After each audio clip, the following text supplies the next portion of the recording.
छात्रों, मैं अब्दुल हबीब आपके अपने चैनल प्रगति कैरियर इंस्टीट्यूट में एक बार फिर हाजिर हूँ नया टॉपिक लेकर, जिसका नाम है देशांतर रेखाएं।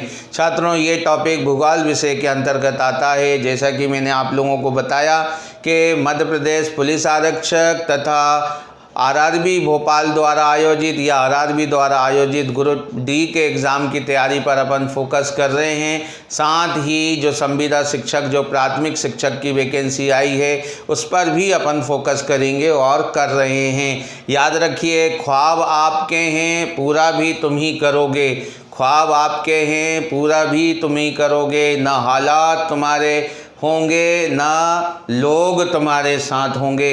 तो लिहाजा अपन इसी बात को ध्यान रखते हुए आज के टॉपिक के बारे में तैयारी करते हैं और पढ़ाई स्टार्ट करते हैं। चलिए छात्रों, देखते हैं। पहले यहाँ ग्लोब का ऊपर देखते हैं कि मैंने आप लोगों को पिछले लेक्चर में बताया था कि जो पृथ्वी है उसको समझने के लिए एक छोटा सा नमूना, जिसे ग्लोब कहते हैं, वो बनाया गया था। हमने उसमें पिछली बार आड़ी रेखाओं के बारे में पढ़ा था।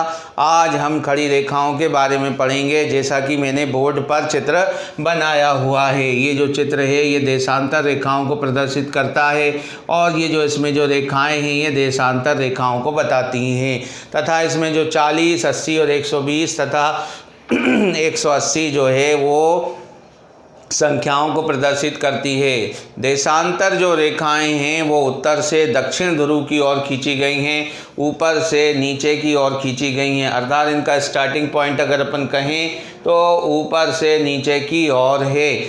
ये जो हैं ध्रुवों पर मिलती हैं। इनकी कुल संख्याएं 360 हैं तथा प्रत्येक एक अंश को प्रदर्शित करती है। अर्थात एक अंश अक्षांशीय या एक अंश अक्षांशीय कोणीय दूरी को हम देशांतर रेखा भी कह सकते हैं। क्योंकि पृथ्वी जो है पूरे 24 घंटे में एक ऐसा पूरा गोल राउंड पूरा करती है, अपनी धुरी पर घूर्णन पूरा करती है। अतः हम ये कह सकते हैं कि जो पृथ्वी है वो 24 घंटे में 360 अंश का कोण बनाती है। अतः हमने उसी आधार पर 360 रेखाएं खींची हैं और प्रत्येक जो रेखा है वो एक अंश को बताती है। और दोनों जो देशांतर है, अर्थात जो रेखा है उसे हम देशांतर रेखा कहते हैं। दो देशांतर रेखाओं के बीच में 4 मिनट का फ़र्क है। अर्थात अगर हम एक देशांतर से दूसरे देशांतर की ओर जाते हैं तो 4 मिनट का समय अंतर हमें प्राप्त होता है। यदि हम 15 देशांतर सरकते हैं, यानी 15 रेखाओं की ओर सरकते हैं,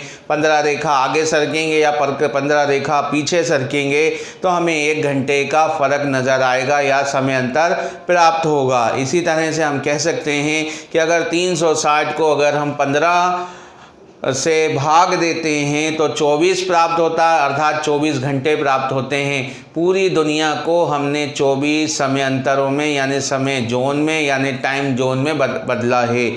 ये जो टाइम जोन है ये हम पूरब की से जो है अगर पश्चिम की ओर जाते हैं, यानी पश्चिम की ओर अगर हम जाएंगे टाइम जोन को, तो ये हमें प्लस यानी बढ़ता हुआ मिलेगा। जबकि हम पूरब की ओर जाएंगे तो ये हमें इसमें घटना यानी घटाव प्राप्त होगा। अर्थात हमें हमारा जो समय है वो घटता चला जाएगा। अब सबसे पहले सवाल ये खड़ा होता है कि आखिर हम किस जगह से ये समय की जो है मानक समय जो है तय करते हैं। छात्रों, हम देखेंगे पृथ्वी के बीचों बीच एक रेखा खींची है। इसे हमने शून्य देशांतर रेखा कहा गया है। इसे हमने क्या कहा है? शून्य देशांतर रेखा, जो ऊपर से नीचे है। आड़ी नहीं, आड़ी तो भूमध्य रेखा है। ऊपर से नीचे जो खड़ी रेखा है, जो पृथ्वी को खड़े 2 भागों में बांटती है, उसे हम शून्य देशांतर रेखा कहते हैं। क्योंकि इससे समय अवधि तय होती है, अर्थात इसे हम मानक समय रेखा भी कहते हैं। अंग्रेजी में प्राइम मेरिडियन भी कहते हैं। क्योंकि लंदन जो देश है, लंदन के पास लंदन में स्थित एक शहर है ग्रीनविच जो है वो इस रेखा पर स्थित है। अतः हम इस लाइन को ग्रीनविच मीन लाइन भी कहते हैं। क्योंकि ये लंदन का ग्रीनविच शहर इस पर पड़ता है, इसलिए इसका एक अन्य नाम जो है ग्रीनविच रेखा भी है। अतः हम ये कह सकते हैं कि जो पूरी जो धरती है उस पर समय जो है टाइम जोन जो हैं वो 24 हैं। भारत जो है 5.30 यानी 5.5 घंटे प्लस टाइम जोन में आता है, धनात्मक टाइम जोन में आता है। भारत में जो है 29 यानी 29 जो हैं वो देशांतर मौजूद हैं। अर्थात इसके आधार पर अगर हम देखें तो भारत में 2 टाइम जोन होना चाहिए। इसी का मुद्दा सन 2010 में विद्युत विभाग द्वारा उठा था ताकि वो ऊर्जा का जो है अधिक से अधिक जो है बचत कर सकें। ये विचार अभी जो है विचाराधीन है, ये जो मुद्दा है अभी विचाराधीन है। विश्व में रूस एक ऐसा देश है जहाँ पर सर्वाधिक समय जोन हैं जिनकी संख्या 11 है। अगर हम देशांतरों की बात करें तो वहाँ पर 165 देशांतर रेखाएं जो हैं मिल सकती हैं, अर्थात मिलती हैं। ये हमने आपको पूरा जो है मैंने आपको जो है ये बताया। जो 2 देशांतर रेखाएं हैं उनके बीच में अगर हम बात करें तो 111.32 किलोमीटर की दूरी है, अगर हम दूरी की बात करें। और यदि हम समय की बात करें तो 2 देशांतरों के बीच में 4 मिनट के समय अंतर प्राप्त होता है। ये जो आपकी देशांतर जो रेखाएं हैं ये भूमध्य रेखाएं पर सर्वाधिक दूर मिलती हैं। तो ये तो हमने छात्रों 2 जो है देशांतर रेखाओं के बारे में बात की थी। पिछली जो लेक्चर है उसमें मैंने आपसे अक्षांशीय रेखाओं के बारे में बात की थी। तो अभी हम थोड़ा सा अब आगे बढ़ते हुए अक्षांश रेखा और देशांतर रेखाओं के बीच में थोड़ा सा अंतर प्राप्त करते हैं, ज्ञात करते हैं, देखते हैं दोनों में क्या क्या अंतर हैं।